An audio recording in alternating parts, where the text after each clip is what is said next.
The President, Naa Akufo-Addo, has appointed Madam Irene Naa Torshie Addo as the new administrator of the District Assembly Common Fund. If approved, she would take over from Mr. Kojo Fynn, who was relieved of his post earlier this year. Her appointment was announced in Parliament today in a letter to the House and subsequently referred to the Appointments Committee for consideration. Mr. Speaker, it's my hope that the approval of Irene Naa Torshie Addo can proceed expeditiously to enable her assume office as soon as possible. One of the tragedies that struck the country earlier this year was the Kintampo waterfall disaster, where 20 people died and 21 others sustained injuries. Most of the victims were revelers from the Wenchi Methodist Senior High School and the University of Energy and Natural Resources in the Bunahafo region. The site was closed to visitors pending an audit, reconstruction and investigation into the cause of the accident.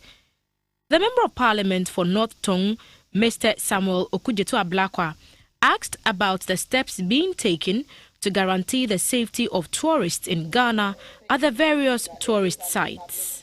Mr. Speaker, to ensure full recovery and improvements in service delivery, the team made a number of recommendations which included: 1, an immediate afforestation exercise to improve the diversity of flora in and around the Kintampo Falls, activities to check erosion, a review of the management structures, recruitment and training enhancements, introduction of clearly defined public safety management measures and emergency preparedness and coordination, removal of loose rocks and those in potentially precarious positions at various stages of the Kintampo Falls. Ghana's drive to digital inclusion is far from fetched, as most parts of the country are yet to be fully connected.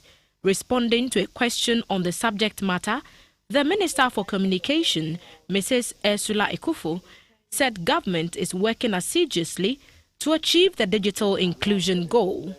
The Member of Parliament for Afram Plains North, Betty Nanefua-Mensah, raised concerns about the abuse of the rights of children under the misconception of rescuing them from child labor and human trafficking by some NGOs. On one of such days, when some of my constituents were on their daily routine, some members of an international NGO called International Justice Mission, in the company of a team of armed police officers, raided the waters surrounding the Dwarf Island and took away families who were on the lake for reasons of traveling, accompanying their parents or brothers to fish, or for other economic reasons.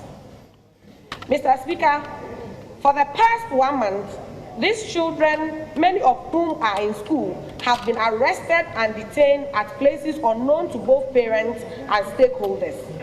As I speak now, I still receive calls from some parents from my constituencies demanding to know the whereabouts of these kids.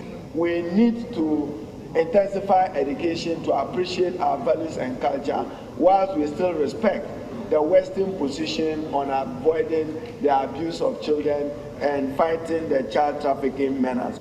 A child accompanies his father to a factory to work. It is deemed as training for the child.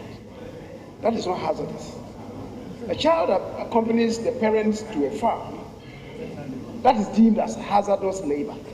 So the time has come for us to really interrogate what constitutes hazardous.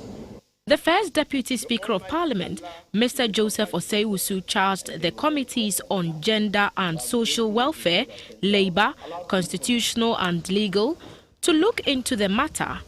The committee has 2 weeks to furnish the House with its findings.